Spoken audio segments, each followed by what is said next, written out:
Yellow. We're back. We're back. Live. comiXology live. Need to turn that into a GIF. Oh, no.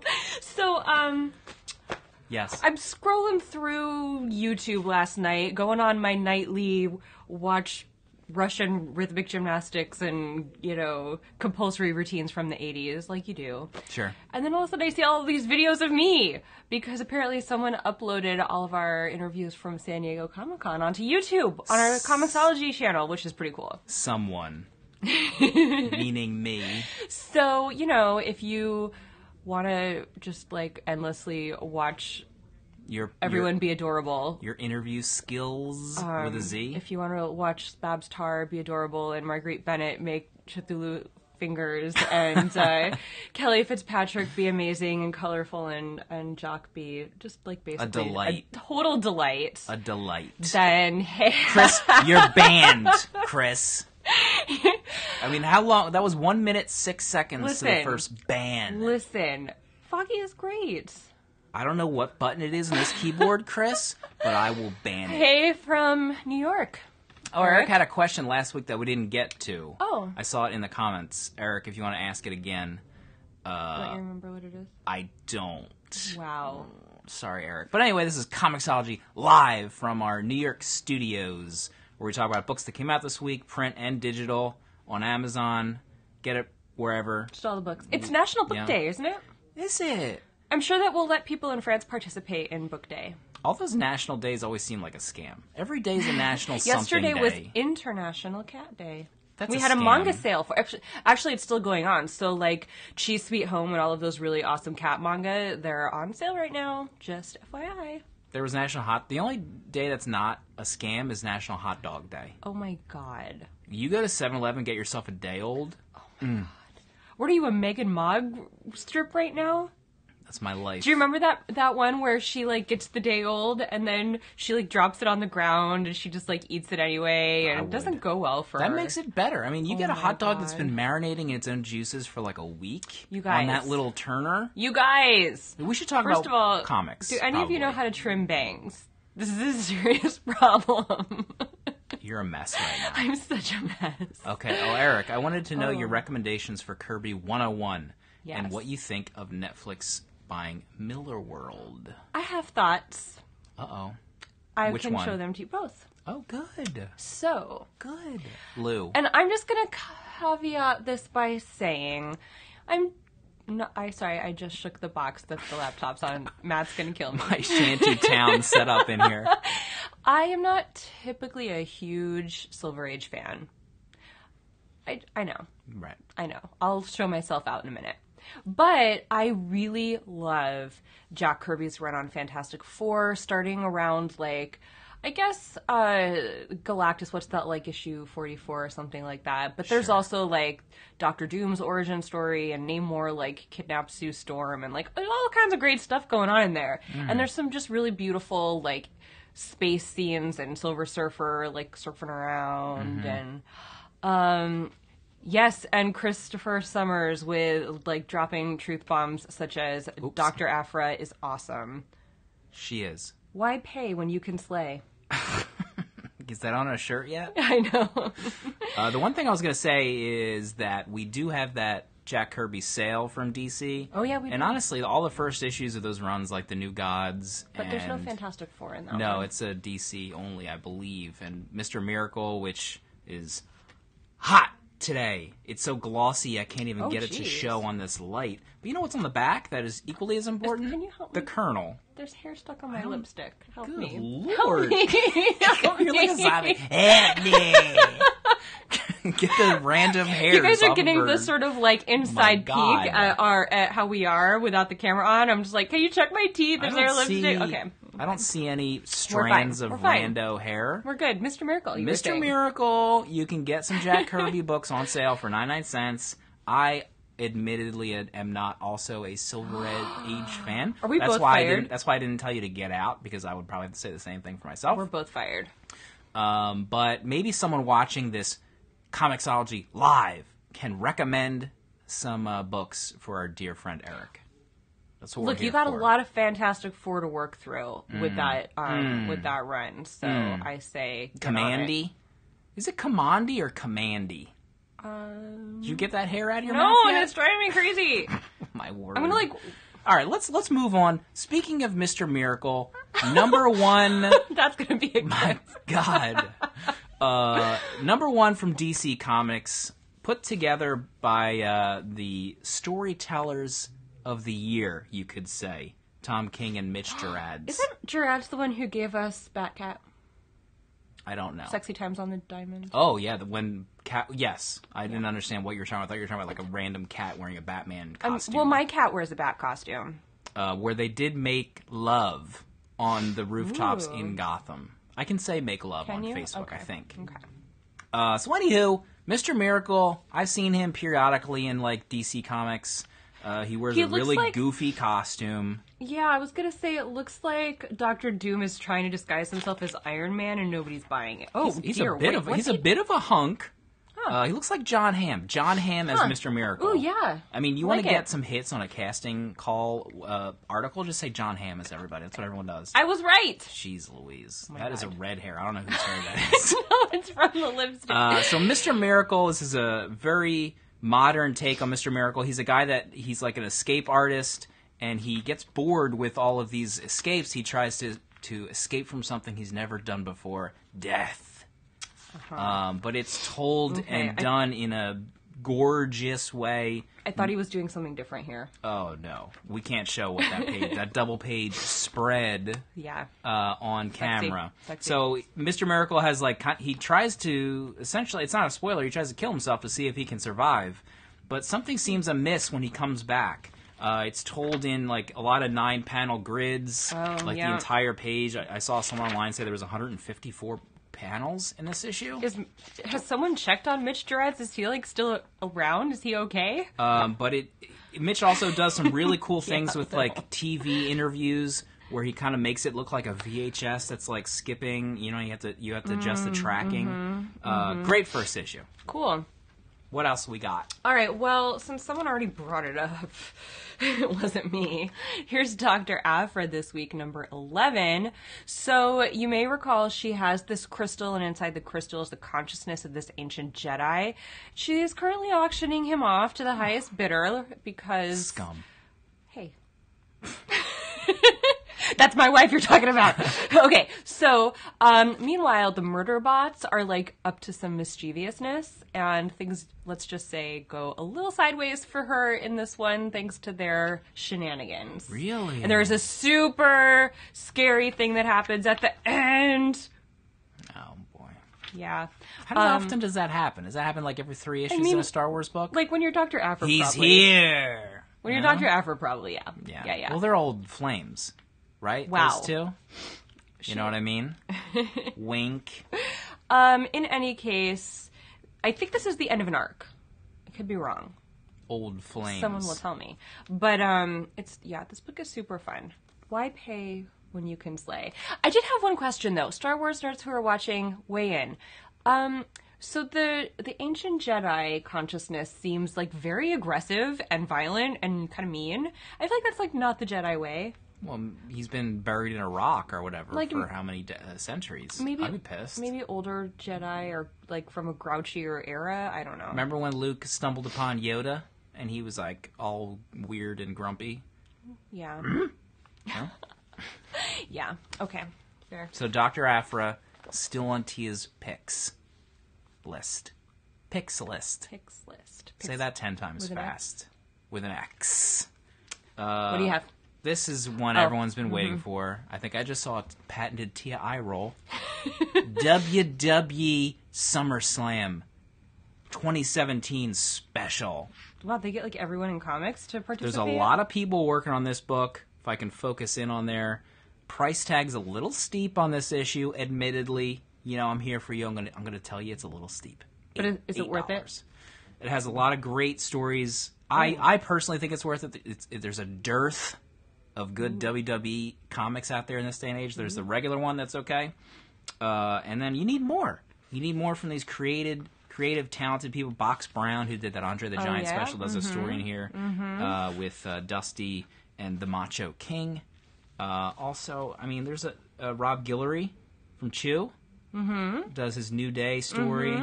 Mm-hmm. There's like 6 stories in here. One with Mankind and The Undertaker during their boiler room brawl. Remember that? Did they kiss? They don't kiss. Oh, well. Although Mankind's finishing move is the mandible claw. Actually, I think it's these fingers. He puts these down his gullet and like makes him submit. No. Mm-mm. So if you like wrestling, you should at least check it out. What else you got? Oh, well, we have to talk about this beautiful... This is actually the variant cover for The Wicked and the Divine, number 30. This is... I'm sure I don't even have to say that it's a Jonathan Hickman. I was about to say, it looks like Jonathan Hickman. Yeah, exactly. Look, it's like kind of trippy. This is like a super heartbreaking issue. And I don't want to spoil anything, because you just need to, like, have the heartbreaking thing wash over you. But I actually, when I was finished with this, had to, like... be sad for a little while. Yeah, no. Everyone's gonna die in this book. That's the premise. Yeah, spoilers, everyone dies. Well, it's like literally the premise of the book. That's the premise of life. But, like, in the meantime, can they just have a little happiness? Just a little. Just, like, a little. They've been gods, though. Haven't they been having happiness for, like, however long they can stay alive for? They've been, making whoopee with whoever, doing as many drugs as possible. They do a lot of that, yeah. Yeah, their days are over. But time to pay the piper. But what if you want to make whoopee with someone who doesn't want to make whoopee back? Well, that's sad. That's their discretion. But it's sad. Anyway. I don't know what to say anymore. The Wicked and the Divine, number 30. There you have it. Yeah. You want to talk about gross things? No. You want to talk about it? Centipede. No! Number 2. This might be my sleeper hit of the year. Centipede 2. Of the year? Of the year from Dynamite. Max Bemis. How do you pronounce that first name? Ewing? I don't know. It looks like one of those complicated Irish names. Ewing, Marin, I don't think that's art, Chris O'Halloran, colorist. If anyone knows how to pronounce Irish names. Get to us, Eoin. We'll get the intern on that. So we need to make that database. Someone's got to. We don't have the time to do it. Atari. I can't even get this comic book to stand up straight. There you go. So Centipede takes place on this distant planet where this guy is like obsessed with Earth. He loves playing Earth games. It's essentially Earth, but it's a little different. And this giant centipede comes to the planet to devour everything. So that's like the plot. That's like the background of the game. So this guy's breaking the fourth wall the whole time. He's talking to you, the reader, about how it got this bad and what he's going to do. He's like the last person on Earth to try to stop the centipede, and he tells you what the military tried to do to stop it but didn't work, like feed the centipede its own poop.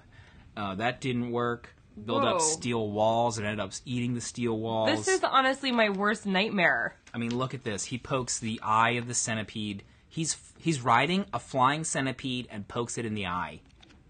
What more do you want in a comic book in this day and age? The outside world stinks. You need this kind of slice-of-life centipede tale to bring you back to happy place. Well, speaking of the real world and everything being horrible, and another Dynamite book, Skin and Earth number 2. This is that book that the pop star Lights is making, and it's really good. In fact, when I was getting my nails done for Comic-Con, my manicurist was like, "Have you heard of this thing that Lights is doing?" And I was like, "Let me tell you what she's doing," and it's beautiful. But what I really love, so it takes place in this like super post-apocalyptic setting. Love it. And the main character is from, like the poor part of town. And she is like involved with this guy who kind of ghosts her, but then he'll like show up once in a while. And does that mean ghosts? It's when you just like stop communicating. Stop texting somebody? Yeah. And so what I love about it is that there's these moments that everyone can relate to. Everyone's experienced, like you hang out with someone and you get butterflies, or you have this like really magical night where you go and have an adventure or something like that, and and then everyone's had someone blow them off, and that sucks too. But it's kind of set in the background of I think a kind of exaggeration of all of the problems that are going on in the current world, like environmental issues and social inequalities and things like that. So in one sense, it's like exactly hits home, and then on another side, it's like really amplifying other things to like, I think, you know, it kind of makes them more prominent. It makes you like think more about like how they are present in your life. So it's deep, but also just a really good story. Also, that mask freaks me out on Oh, the yeah. cover. So they have to wear these masks when they go to certain parts of town. Oh my God. Why does that have to be so scary looking? Because, can you see? Zoom in there. It's also on the cover. Yeah, but there's one where they're like both wearing it. Yeah, so they have to like wear these masks because, you know, you go to certain parts of town and you can't like really breathe the air. Oh, I see people wear those masks. Yeah. So, anyway, you should check it out, and also you could, like, go listen to Light's music while you read it, so that's kind of cool. And love music. Yeah. I love it. Really I can't good. get enough of it. And also, like, she literally writes, draws, and letters this book. Like, she is so talented, I can't even believe it. Yeah. Right. I mean, honestly, I was shocked, too, when I was paging through it. Yeah. I'm going to talk about a book that's digital right now. I don't think it's available in print, so I got my old little tablet here. It's called Fur Valley. Dun, dun, dun. Oh. So Fur Valley, beautifully drawn book. The cover, let me see if I can get to some panels here. It's about a murder that takes place in a small town. And it's a submit title. I've never heard of it before. I've never even heard of the creator before. But the cover really drew me in. I always judge a book by its cover. You know me. Well, Jason... I thought you had some, like, derogatory follow-up at the ready there. No, I was totally agreeing with you. Jason Turner wrote and drew this book. It's about a murder that takes place, alleged murder in a small town, and the person that was killed, their son goes missing in the forest.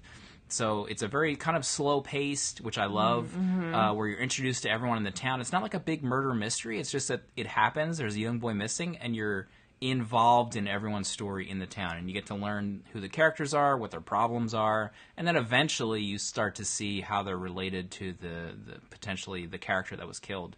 Great slow burn. I think it's 190 pages for $10. Oh, that sounds awesome. And I loved it. Fur Valley. Fur Valley. Grab it. All right. Well, I have one more. Okay. That I want to talk about. I got like 30 more. So this morning I was like, I was just really salty and hated everything. You were. And then I picked up Redlands by Jordi Belair and Vanessa Del Rey, and I've got to say, it basically like was the angry hate screed that I needed. It's about this really awful racist town in Florida. And these cops try to lynch these women, and turns out that those women were witches. So they set everything on fire, and they storm the like sheriff jail, or what do they call that? Police station, the police station, right? And they like do not make witches angry. This one was intense. One thing that I have to say, like, I had no idea Jordi Belair was as talented a writer as she is a colorist, and she's an Eisner Award-winning colorist, but I thought that this was, like, the pacing was super exciting, action-packed, like, on the edge of my seat, really tense, because it's a horror book, and she does the colors, and you, like... Everything's on fire, and it's Florida, and just the colors make it just feel steamy and hot. Yeah. Stinky. Yeah, exactly. Like swampy and thick. The air feels thick. And then there's like, a creepy ghost child. There's demons. And the art is so beautiful. I loved the line work. It's kind of scratchy in some places, and it almost reminds me of like an etching technique, which it looks dirty. It really fits the tone. About that panel right there. I almost pooped in my There's shorts. so much language in this book. I actually don't even know what page I can show you. There's a lot of foul language. This one's okay. This is the first page. Of the tree on fire that they tried to lynch them from. Yeah, I am so... And then there's this like really touching letter in the back from the creators about how like, this book is basically for like all of the angry people. And it was so cathartic to read. I actually felt better after I read it this morning. I thought it was a brilliant first issue. Look at this cover of the week. Favorite cover of the week. Right there. Secret word, Mike. You know. You just won the no prize of the week, Mike. The no prize is you don't get banned. Banned. One thing I do want to touch on for those 80s kids that grew up in the 80s, IDW has a book out, First Strike. Hasbro comic book event. Let me just rattle off some of the brands and properties that are included in here. Oh, wait, Martin was asking which comic is that?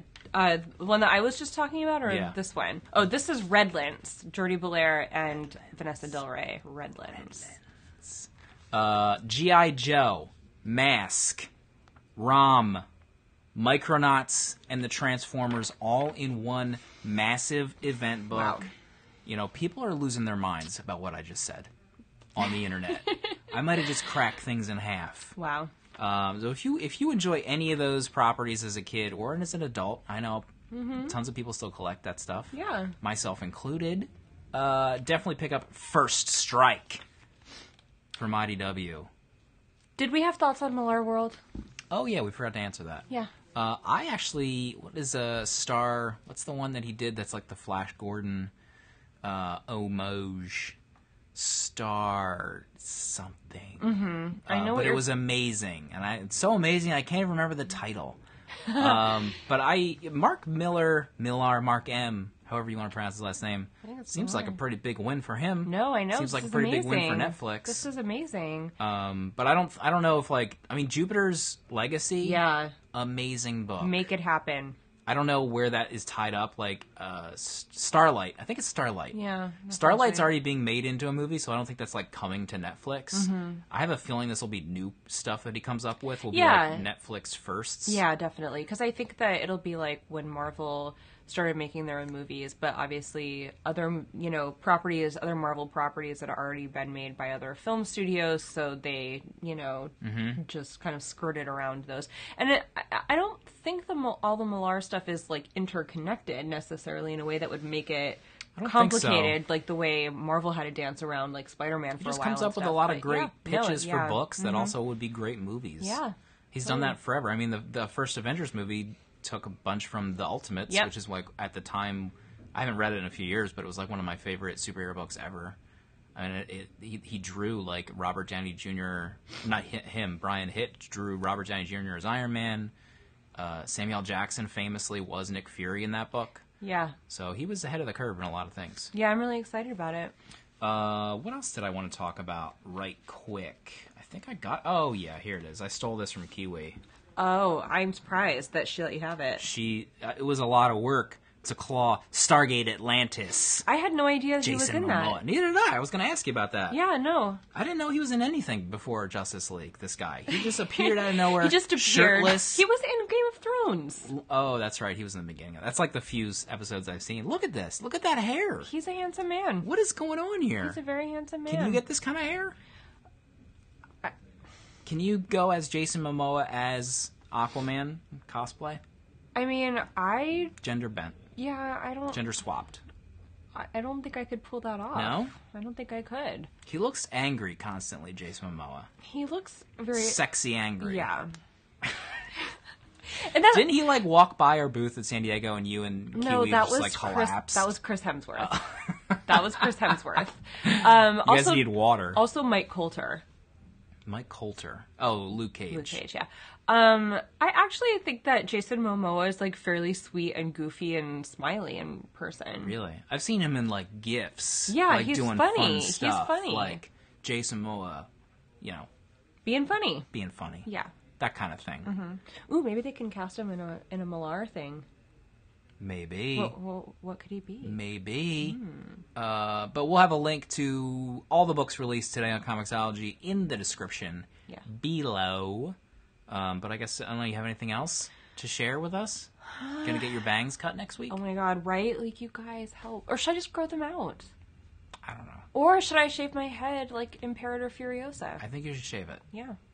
There's so many options. And then, like, do the dark... Yeah. Parts under the eyes. Mm-hmm. And all the screaming and you know, smashing into things. Maybe less that. Less than that. All right. Well, we got to get to work. Yeah. Thanks, everyone, for watching. Bye. We'll see your new shaved head next week on comiXology Live. Bye.